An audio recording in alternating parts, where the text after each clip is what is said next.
नमस्कार दोस्तों, स्वागत है हमारे YouTube चैनल पर। दोस्तों, चैनल को लाइक, शेयर और सब्सक्राइब जरूर करें। देखिए दोस्तों, अपन टॉपिक नंबर 3 की बात करते हैं। अपन ने पहले पार्ट में पढ़ा था अपन ने भौतिक राशियों के बारे में। ठीक है, भौतिक राशियाँ कितने प्रकार की होती है, कौन कौन सी भौतिक राशियाँ होती है।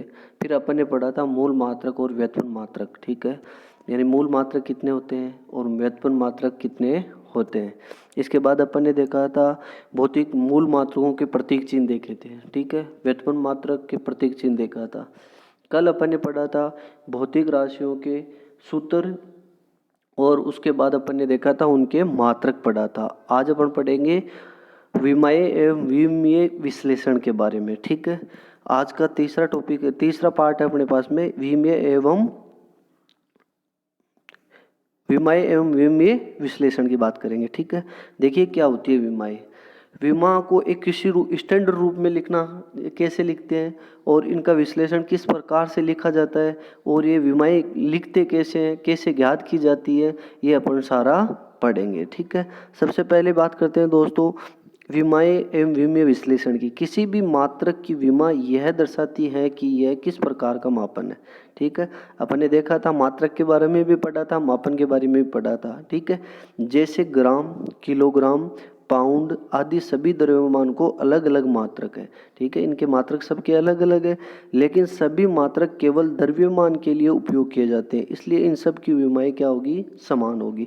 देखो, ग्राम है ये भी तौल के काम में आता है, किलोग्राम भी तौल के काम में आता है, पाउंड भी तौल के काम में आता है, यानी सभी द्रव्यमान की चीज़ें हैं उनको काम में ली जाती है। ठीक है, तो इनका द्रव्यमान के लिए उपयोग किया जाता है, इसलिए इनका मात्रक भी क्या होगा, समान होगा। ठीक है, इसके बाद पढ़ते हैं अपन। देखिए दोस्तों, किसी भी मात्रक की विमा लिखने के लिए इसे वर्ग ब्रैकेट में लिखा जाता है। ठीक है, जैसे द्रव्यमान की विमा लिखनी है तो इस प्रकार लिखेंगे, ब्रैकेट यानी बड़ा कोष्टक होना चाहिए, उसमें कुछ लिखेंगे। ठीक है, इसी प्रकार समय की विमा लिखने के लिए अपन कैसे लिखेंगे, द्रव्यमान को लिखते हैं, अपन द्रव्यमान लिखते हैं वैसे इसका प्रतीक चिन्ह होता है केजी, लेकिन इसका विमीय सूत्र में किससे लिखते हैं, मास से किसे लिखते हैं, एम से लिखा जाता है। ठीक है, इसका तो द्रव्यमान की विमा होती है वो एम से लिखी जाती है, जबकि समय की विमा वो किससे लिखी जाती है, टी से लिखी जाती है। ठीक है, देखिए हम पिछले टॉपिक में पढ़े थे।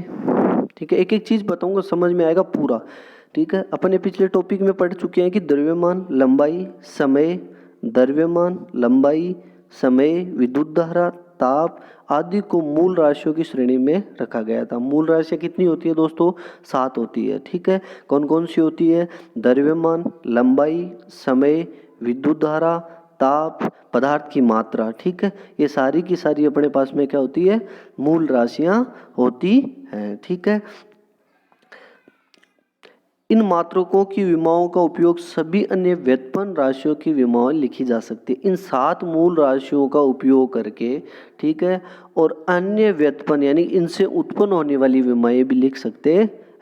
ध्यान रखना दोस्तों, द्रव्यमान को किससे लिखेंगे अपन, एम से लिखेंगे, लंबाई जब भी जहाँ भी आ जाए उसे एल से लिखेंगे, और समय जहाँ आ जाए उसे टी से लिखेंगे। ठीक है, द्रव्यमान की बात कहीं भी आए एम से लिखेंगे, लंबाई की बात कहीं भी आए एल से लिखेंगे, समय की बात कहीं भी आए तो टी से लिखेंगे। द्रव्यमान का मतलब होता है मास का मतलब होता है एम, लंबाई का मतलब होता है लेंथ का पहला लेटर है एल।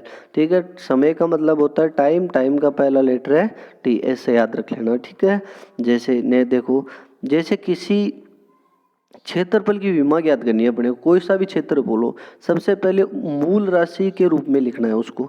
ठीक है, मूल राशि के रूप में उसको कैसे लिख सकते हैं, जैसे अपने को क्षेत्रफल, किसी भी आकृति का क्षेत्रफल ज्ञात करना हो तो अपन जानते हैं क्षेत्रफल का सूत्र क्या होता है दोस्तों, लंबाई इंटू चौड़ाई होता है। अपन ने कल पढ़ा था कि क्षेत्रफल बराबर क्या होता है, लंबाई इंटू चौड़ाई होता है। ठीक है, अब अपने पास में देखना है कि लंबाई इंटू चौड़ाई को अपन क्या लिख सकते हैं, पहली बात तो लंबाई है, ठीक है, चौड़ाई है दूसरी चीज, तो इस लंबाई को अपन किससे लिखेंगे, एल से लिखेंगे, चौड़ाई को भी किससे लिखेंगे, एल से लिखेंगे। क्यों, क्योंकि इनका जो विमीय सूत्र होता है वो समान होता है, तो इसको भी एल से लिखेंगे, इसको भी एल से लिखेंगे। एल और एल कितना एल हो गया, 2 एल, इसको बड़े कोष्टक में लिखेंगे इस प्रकार। तो ये लंबाई की क्या, क्षेत्रफल की क्या आ गई, विमा आ गई अपने पास में।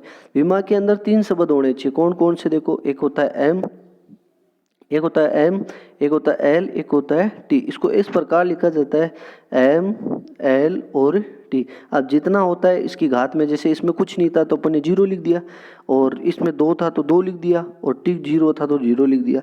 अर्थात अपने पास में क्षेत्रफल की विमा क्या आ गई, एम जीरो, एल टू और टी जीरो आ जाएगी। ठीक है, देखिए आगे देखिए, क्योंकि हम जानते हैं कि लंबाई तथा चौड़ाई को विमा एल होती है, अतः क्षेत्रफल कैसे निकालते हैं, एल इंटू एल, लंबाई इंटू चौड़ाई। तो एल और एल कितना हो गया, एल स्क्वायर हो गया अपने पास में। ठीक है, ये एल स्क्वायर है ना, एल स्क्वायर है, इस प्रकार लिखते हैं ना, ये टाइपिंग में नहीं होता है इसलिए उसको L2 लिख दिया ना, एल स्क्वायर होता है। देखिए आगे, अतः क्षेत्रफल की विमा एल स्क्वायर होगी। इसी प्रकार अपने पास मान लो आयतन आ जाए, तो आयतन के लिए क्या करना है, अपन आज जानते हैं कि आयतन का सूत्र क्या होता है दोस्तों, आयतन का सूत्र क्या होता है, लंबाई इंटू चौड़ाई इंटू ऊंचाई। लंबाई की विमा क्या होती है एल, चौड़ाई की विमा क्या होती है एल, ऊंचाई की विमा भी क्या होती है एल। एल इंटू एल बराबर कितनी आ जाएगी, एल की पावर।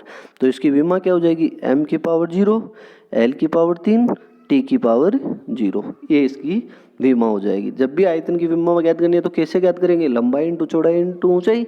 लंबाई को एल लिखेंगे, चौड़ाई को एल लिखेंगे, ऊंचाई को एल लिखेंगे, अर्थात एल की पावर तीन आ जाएगी। देखिए कैसे लिखते हैं, आयतन होता है L into L into L, आयतन की विमा होती है अपने पास में एल की पावर कितनी हो जाएगी, तीन। अब इनको लिखने का तरीका कैसे लिखा जाता है, देखिए, यदि हम किसी भी सूत्र या समीकरण के लिए विमा ज्ञात करनी होती है तो सबसे पहले हम भौतिक राशियों में आपस में संबंध स्थापित करना चाहिए। क्या करना चाहिए, समझे, पहले एक दूसरी राशि में क्या संबंध है वो ज्ञात करने चाहिए।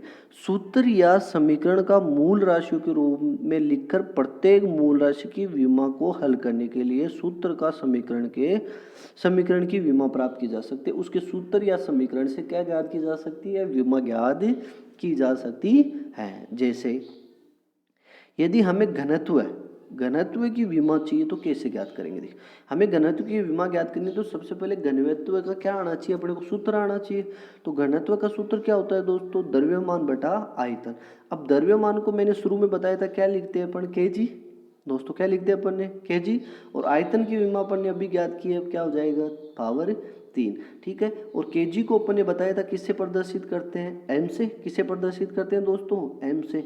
इसका मतलब इसकी विमा क्या आ जाएगी अपने पास में, यदि इसकी विमा लिखे तो एम ऊपर एम कितना है, एक, तो एम की पावर एक, नीचे एल है तो ये ऊपर जाके माइनस में हो जाता है, तो एल की पावर कितना हो जाएगा, माइनस तीन। और टी है नहीं तो टी की जगह क्या लिख देंगे, जीरो। तो इसकी विमा क्या हो जाएगी अपने पास में दोस्तों, क्या हो जाएगी कि एम की पावर वन, एल की पावर माइनस तीन और टी की पावर जीरो, इसकी विमा हो जाएगी। देखिए कैसे होती है, आयतन की विमा हम ज्ञात कर चुके हैं, एल की पावर तीन होती है तथा द्रव्यमान की विमा एम होती है। दोनों मान रखने पर, ठीक है, घनत्व की विमा क्या आ जाएगी, एम बटा एल की पावर तीन आ जाएगी। इसी किसी भी भौतिक राशि को विमीय रूप में दर्शाने के लिए एम, एल व टी के रूप में लिखना होता है। अभी बताया था मैंने, किस रूप में लिखना होता है, एम, एल और टी के रूप में लिखना होता है। ठीक है, किस रूप में लिखना होता है, एम, एल और टी के रूप में लिखना होता है दोस्तों। तो अपने पास ये एम, एल और टी आना चाहिए। तो इस प्रकार समीकरण में एम, एल व टी का कोई भी राशि के रूप में अनुपातित हो तो है घात, ये ध्यान रखना है कि कोई राशि इन तीन में से अनुपस्थित है तो उसकी घात मैंने अभी बताया था क्या लिख देते हैं, जीरो लिख देते हैं। ठीक है, तो इसी प्रकार अपने पास में बताओ इसकी विमा क्या हो जाएगी, घनत्व की विमा हो जाएगी एम की पावर वन, एल बटे में है तो ऊपर आ जाएगा तो माइनस लग जाएगा और टी जीरो हो जाएगा। तो इसकी विमा क्या आ जाएगी दोस्तों अपने पास में, M one, L minus three, T zero हो जाएगा। ठीक है, नेक्स्ट क्वेश्चन की बात करते हैं। देखिए नेक्स्ट आगे देखिए, इसी सुविधा के लिए हम एम वन, एल माइनस तीन, टी जीरो लिखा जा सकता है, ये अपन ने पढ़ लिया। यदि किसी स्थिर राशि या नियतांक की विमाहीन राशि होती है, ध्यान रखना, स्थिर राशि हो कोई भी या नियतांक हो, ठीक है, वो क्या होते हैं, विमाहीन होते हैं। ये ध्यान रखना दोस्तों, ये प्रश्न पूछा जा सकता है, स्थिर राशि एवं नियतांक की विमा होती है, ऑप्शन दे देगा, विमाहीन होती है, विमा नहीं होती है, या कोई विमा दे देगा दो तीन और उसमें से पूछ लेगा अपने को। तो ये ध्यान रखना, स्थिर राशियाँ और नियतांक होते हैं वो विमाहीन होते हैं। एक एग्जाम्पल और देखते हैं अपन, जैसे बल की विमा ज्ञात करनी है अपने को, ठीक है। तो सबसे पहले अपने को ये पता होना चाहिए इस बल के बराबर होता क्या है। जब तक अपने को ये चीज़ पता नहीं होगी तो दोस्तों ज्ञात नहीं कर सकते, ठीक है। तो सबसे पहले मैंने जो कल सूत्र लिखाए थे वो एक एक याद होना चाहिए अपने को, ठीक है। सबसे पहले देखते हैं इसमें बल बराबर क्या लिख सकते हैं अपन, द्रव्यमान इंटू त्वरण लिख सकते हैं। क्या लिख सकते हैं, द्रव्यमान इंटू त्वरण। द्रव्यमान की बात दोस्तों अपन ने अभी की थी, द्रव्यमान को क्या लिख सकते हैं अपन, क्या लिख सकते हैं दोस्तों, केजी, ठीक है, केजी लिख सकते हैं। और केजी की विमा क्या होती है, एम। भाई द्रव्यमान की विमा क्या होती है, एम। अब त्वरण, त्वरण की परिभाषा अपन जानते हैं कि वेग में परिवर्तन की दर क्या कहलाती है, त्वरण कहलाती है। वेग में परिवर्तन की दर त्वरण कहलाती है। तो अपन त्वरण बराबर क्या लिख सकते हैं, वेग बटा समय लिख सकते हैं, नहीं लिख सकते, वेग बटा समय लिख सकते हैं, ठीक है। अब कल सूत्र में पढ़ा था कि वेग और चाल का समय, वेग और चाल है इनका जो सूत्र होता है वो समान होता है। तो वेग बराबर चाल बराबर क्या होता है दोस्तों, चाल बराबर क्या होता है, दूरी बटा समय। चाल बराबर क्या होता है, दूरी बटा समय। तो वेग बराबर क्या हो जाएगा, दूरी बटा समय। इसका मतलब इस वेग की जगह अपन क्या लिख सकते हैं, इस वेग की जगह अपन लिख सकते हैं क्या, दूरी बटा समय लिख सकते हैं। बात समझ में आई, दूरी बटा समय लिख सकते हैं, ठीक है। और एक समय पहले से था नीचे, ठीक है, एक समय पहले से। और द्रव्यमान को अपन क्या लिख सकते हैं, किलोग्राम। और किलोग्राम की विमा क्या होती है, एम होती है। दूरी किस में होती है, डिस्टेंस होता है, और ठीक है। तो अपने पास दूरी मीटर में मापी जाती है, ठीक है, या किस में मापी जाती है, मीटर, किलोमीटर, इस प्रकार ही मापी जाती है। और अपन ने उसकी विमा भी देखी थी। तो देखिए दोस्तों इसकी विमा कैसे ज्ञात करते हैं अपन। द्रव्यमान की विमा दे रखी है अपने पास में, द्रव्यमान की विमा होती है एम, ठीक है। चाल बराबर, चाल त्वरण क्या होता है, चाल में परिवर्तन की दर क्या होता है, त्वरण होता है। तो इसको अपन डायरेक्ट लिख सकते हैं, चाल बटा समय लिख सकते हैं, ये लिखा रहा देखो, ठीक है। समय, अब ये अपने पास में कह रहा है कि चाल की विमा, अब चाल को क्या लिख दिया अपन ने, दूरी बटा समय। और चाल और वेग एक ही चीज होती है, ठीक है। तो अपने पास में इसको दूरी को क्या, दूरी बटा समय पहले से था, ठीक है। और यहाँ पर समय एक पहले से था, तो नीचे समय कितने हो गए अपने पास में, 2, ठीक है। तो इधर देखिए ये आ गया ना, नीचे समय 2 है तो ऊपर जाके किस में हो जाएगा, माइनस में। तो ये क्या हो जाएगा अपने पास में, एल टी माइनस 2, ठीक है। यहाँ तक हो गया। अब इसके साथ द्रव्यमान भी दे रखा है। तो देखिए त्वरण की विमा के मान में समीकरण 1 में रख दो, ठीक है। समीकरण 1 में रखने पर क्या आ जाएगा अपने पास में, तो पहले से एम तो था ही ऊपर, और ये एल और टी माइनस 2 और आ गया, ठीक है। लंबाई को अपन किससे लिखते हैं, एल से। लेंथ होती है ना लंबाई, भाई किलोमीटर है तो उसको लंबा है या नहीं है, तो उसको एल से लिखते हैं। तो इसकी विमा क्या हो जाएगी, देखिए पहले द्रव्यमान की विमा 1 होती है, और लंबाई कितना होती है, दूरी होती है ना, दूरी किस में मापी जाती है, लंबाई मीटर सेंटीमीटर यानी लंबी होती है, ठीक है। तो इसको किस में नापे, एल में। तो इसकी एल की पावर कितनी आ गई, और टी नीचे 2 थे तो ऊपर आगे किस में हो जाएंगे, माइनस में। तो इसकी विमा क्या हो जाएगी दोस्तों, बड़ा ब्रैकेट लगाना बहुत जरूरी है, ठीक है। तो इसकी विमा क्या हो जाएगी, देखिए यहाँ दे रखी है M1 L1 T माइनस 2। तो बल की विमा क्या हो जाएगी अपने पास में, M1 L1 T माइनस 2। अब ये बल की विमा आगे काम में आएगी, क्योंकि कोई सूत्र होंगे अपने पास जिसमें बल भी काम में आएगा, तो वहां से अपन कैसे याद करेंगे। देखिए नेक्स्ट, देखिए दोस्तों आगे, ठीक है दोस्तों। तो जब भी किसी प्रकार की विमा ज्ञात करनी हो तो सबसे पहले अपन देखी थी, देखिए मैं दोबारा समझा देता हूँ। त्वरण बराबर क्या होता है, वेग बटा समय। वेग में परिवर्तन की दर क्या कहलाती है, त्वरण कहलाती है। और वेग को अपन लिख सकते हैं दोस्तों, क्या लिख सकते हैं, देखिए त्वरण बराबर होता है वेग बटा समय, वेग बटा समय, ठीक है। और इस वेग को लिख सकते हैं चाल, चाल बराबर दूरी बटा समय। तो ऊपर तो आ जाएगी दूरी, नीचे आ जाएगा समय। एक समय और एक समय कितना समय हो गया, 2। तो उस समय का क्या लिख देंगे, स्क्वायर। दूरी को किस में मापते हैं, लंबाई में। तो लंबाई का क्या हो जाएगा, एल। और समय की पावर 2 दे रखी है तो नीचे क्या आ जाएगा, टी स्क्वायर आ जाएगा। इसका मतलब यहाँ से एल है, टी ऊपर जाएगा तो -2 हो जाएगा, ठीक है। और एम पहले से इसके गुणा में दे रखा था, तो बल की विमा क्या आ गई अपने पास में, M1 L1 T माइनस 2। इस प्रकार देखिए विमाएं कैसी होती है, कितने प्रकार की विमाएं होती है वो अपन पढ़ेंगे। देखिए मैंने PDF बना रखी है, आपके सामने मैं बता देता हूँ, और इनको निकालना भी आना चाहिए अपने को। देखिए जो चीज़ समझ में नहीं आएगी वो मैं निकाल के बताऊँगा। कमेंट बॉक्स में आप कमेंट लिख देना, उसको मैं प्रूफ करके आपको समझा दूंगा। ठीक है दोस्तों, सबसे पहले क्षेत्रफल की विमा अपन ने देखी थी। क्षेत्रफल की विमा क्या, क्षेत्रफल का सूत्र क्या होता है, लंबाई इंटू चौड़ाई। लंबाई को एल से लिखते हैं, इसको भी एल से लिखते हैं, एल इंटू एल क्या हो जाएगा, एल स्क्वायर। देखो एल स्क्वायर के अलावा दो टर्म बच गई, उनको जीरो लिख दो, m0 L2 T0 हो जाएगा। ठीक है, इसके बाद अपन ने देखा आयतन, लंबाई इंटू चौड़ाई इंटू ऊंचाई सूत्र होता है, तो तीनों को एल एल एल कितना एल हो जाएगा, एल की पावर 3, मतलब m0 एल की पावर 3 टी की पावर 0, ये अपन ने देख लिया। द्रव्यमान घनत्व है, द्रव्यमान घनत्व कैसे निकालते हैं, द्रव्यमान बटा आयतन। और द्रव्यमान को मैंने अभी बताया था किस में लिखते हैं अपन, बताओ दोस्तों, एम में लिखते हैं। और आयतन की विमा ऊपर दे रखी है, कितनी है, 3 एल की पावर, तो ये नीचे तो ऊपर चला जाएगा, तो एम तो 1 आ गया और एल -3 आ गया, टी है नहीं तो T0, तो इसकी विमा क्या हो जाएगी दोस्तों बताओ, एम एल -3 और T0 हो जाएगी। ठीक है, ये देखो एम वन को लिखते नहीं है इसलिए एम लिख दिया, एल की पावर -3 लिख दिया और T0 लिख दिया। ठीक है, आगे देखिए नेक्स्ट क्या है अपने पास में, आवर्ती 1/, आवर्तकाल। आवर्तकाल क्या होता है, घूर्णन होता है, तो आवर्तकाल को कितना समय लगता है उसमें, तो 1/T लिख दिया, तो इसका विमा क्या हो जाएगी। यदि ये नहीं भी आता है तो इसको छोड़ दो, अपने काम की चीज़ नहीं है ना। देखिए वेग और चाल का सूत्र वो सेम होता है, विस्थापन बटा समय। और विस्थापन को किससे लिखते हैं अपन, ठीक है, और समय दे रखा है, तो विस्थापन को लिखते हैं अपन एल से, समय को लिखते हैं टी से। तो इसका आंसर क्या जाएगा, m0 L1, टी नीचे तो ऊपर जाएगा तो -1। त्वरण अभी पढ़ा था त्वरण का, तो वेग बटा समय, वेग को अपन क्या लिख सकते हैं, चाल भी, चाल के और वेग के बराबर होते हैं, तो वेग बराबर क्या होता है, दूरी बटा समय। दूरी को अपन लिख देते हैं क्या, एल, और समय को क्या लिख देते हैं, टी, नीचे T2 है, और द्रव्यमान गुणा में, तो सॉरी त्वरण की पूछिए तो अपने पास द्रव्यमान है नहीं, तो m0 L1 T-2 हो जाएगा। बल की विमा अभी अपन ने ज्ञात की थी। ठीक है दोस्तों, m1 L1 T-2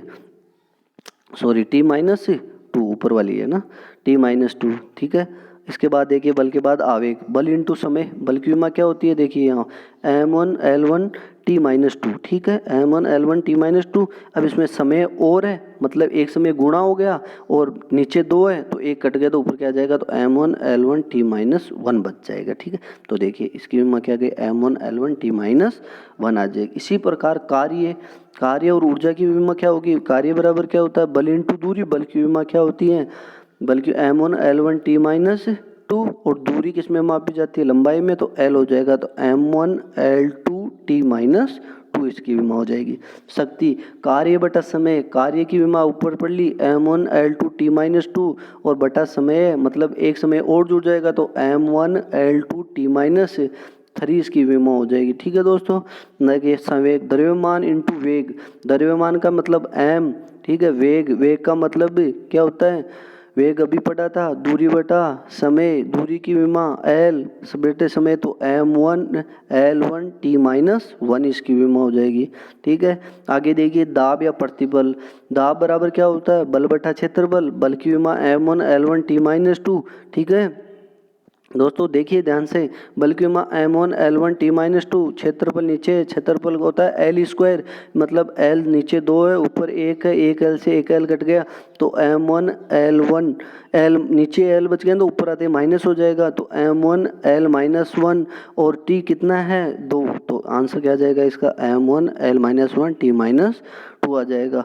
विकृति क्या होता है, विमा में परिवर्तन बटा मूल विमा, तो L बटा L, ठीक है, या L³ बटा L³। ठीक है, दोनों को ही लिख दो तो ये कट जाता है, तो इसकी कोई विमा नहीं होती है। ठीक है, विकृति विमाहीन होती है वैसे। ठीक है, और अपने को ऐसे ध्यान रखना है कि इसकी कोई विमा नहीं होती है। प्रत्यास्थता गुणांक, प्रतिबल बटा विकृति, प्रतिबल बटा विकृति, प्रतिबल की विमा अपन ने अभी देखेंगे। प्रतिबल की विमा अपने पास होती है m1 L-1 T-2। ठीक है, बल की विमा क्या होती है m1 L-1 T-2। ठीक है, प्रतिबल की विमा क्या होती है m1 L-1 T-2, और विकृति की कोई विमा नहीं होती, इसलिए इसका आंसर क्या आ जाएगा, m1 L-1 T-2 आ जाएगा। प्रश्न तनाव, बल बटा लंबाई। बल की विमा m1 L1 T-2, और लंबाई L से L क्या हो जाएगा, कैंसिल, तो m1 L0 T-2 इसकी विमा हो जाएगी। देखिए दोस्तों यहाँ पर दे रखी होगी प्रश्न तनाव की विमा ये रही। ठीक है, नेक्स्ट देखिए फर्स्ट ये ऊर्जा, ऊर्जा बटा क्षेत्रफल, ऊर्जा अभी ज्ञात की थी, देखिए ऊपर अपन ने कार्य और ऊर्जा, कार्य की विमा क्या होती है m1 L2 T-2, मतलब ऊपर तो L1 m1 L2 T-2 आएगा और नीचे क्या आएगा यहाँ पर देखिए दोस्तों, देखिए क्या आएगा क्षेत्रफल L स्क्वायर, मतलब ऊपर L 2 है नीचे 2 है तो L से L कट जाएगा, तो आंसर क्या आ जाएगा अपने पास, क्या आंसर क्या आ जाएगा m1 L0 T-2 आ जाएगा। वेग प्रवणता, वेग बटा दूरी, वेग की विमा लिख दो, दूरी किसमें L में, तो अपने पास में क्या आ जाएगा L से L कट जाएगा, तो यहाँ से क्या आंसर आएगा दोस्तों बताओ, क्या आंसर आ जाएगा बताओ वेग प्रवणता की, m1 m0 L0 T-1। इसी प्रकार दाब प्रवणता m क्या आ जाएगा m1 L-2 T-2 आ जाएगा। दाब ऊर्जा, दाब इंटू आयतन, ठीक है, तो इसका क्या आ जाएगी m1 L2 T-2। शांता गुणांक ये छोड़ दो, अपने काम की नहीं है, अपने पूछे भी नहीं है, ठीक है, ये 11th-12th में चलती है, ठीक है। देखिए नेक्स्ट, कोण और कोणीय विस्थापन चाप बटा त्रिज्या होता है, ये ध्यान रखना, ये विमा नहीं होती इनकी कोई, ठीक है, ये भी छोड़ दो। नेक्स्ट देखिए त्रिकोणमितीय अनुपात, ये अपने काम के नहीं है, इनको छोड़ दो। शांता गुणा ये भी नहीं है। देखिए नेक्स्ट, कोणीय वेग, कोण बटा समय, वही बात आ गई, इसको भी छोड़ दो, ठीक है। कोणीय त्वरण ये भी छोड़ दो, ये भी छोड़ दो। जड़त्व, कोणीय संवेग, ठीक है, कोणीय संवेग ये पूछा हुआ क्वेश्चन है रेलवे में, ये ध्यान रखना दोस्तों, ठीक है। कोणीय संवेग क्या होता है, जड़त्व आघूर्ण इंटू कोणीय वेग होता है। कोणीय जड़त्व आघूर्ण और जड़त्व आघूर्ण की विमा देखिए, ये दोनों याद रखनी है, 26 नंबर और 27 नंबर देखनी है। जड़त्व आघूर्ण का सूत्र क्या होता है, द्रव्यमान इंटू परिभ्रमण त्रिज्या, ठीक है। द्रव्यमान m1 होता है और ध्यान रखना त्रिज्या होती है L स्क्वायर, और L स्क्वायर दे रखा है, मतलब L से लिखते तो L इंटू L क्या हो जाएगा L स्क्वायर, तो इसकी विमा क्या हो जाएगी m1 L2 T0 हो जाएगी। अब ऊपर तो m1 L2 आ जाएगा, T0 है, और नीचे क्या आ जाएगा अपने पास कोणीय वेग दे रखा है, और कोणीय वेग किसमें मापा जाता है समय, तो मतलब T नीचे है, T नीचे तो ऊपर आके इन्वर्स हो जाएगा, तो m1 L2 T-2 हो जाएगा, ठीक है। बल आघूर्ण, बल युग्म, बल आघूर्ण बल इंटू दूरी होती है, बल की m1 L1 T-2, दूरी की किसमें मापते हैं, दूरी किसमें मापते हैं दोस्तों L में, L कितना L हो गया 2L, m1 L2 T-2। तो दोस्तों आज अपन ने पढ़ा विमीय सूत्र कैसे बनाते हैं। दोस्तों आपको यदि किसी भी राशि का सूत्र पता हो तो उसकी विमा निकाल सकते हैं, विमा भी निकाल सकते हैं दोस्तों, उसका मात्रक भी ज्ञात कर सकते हैं दोस्तों। यहाँ से कम 2 प्रश्न हर परीक्षाओं में आते हैं, अर्थात आप इन तीनों लेसन को, यदि ये पुराने लेसन नहीं देखे हैं तो पहले दोनों लेसन वो देखो, फिर बाद में यहाँ पर देखो।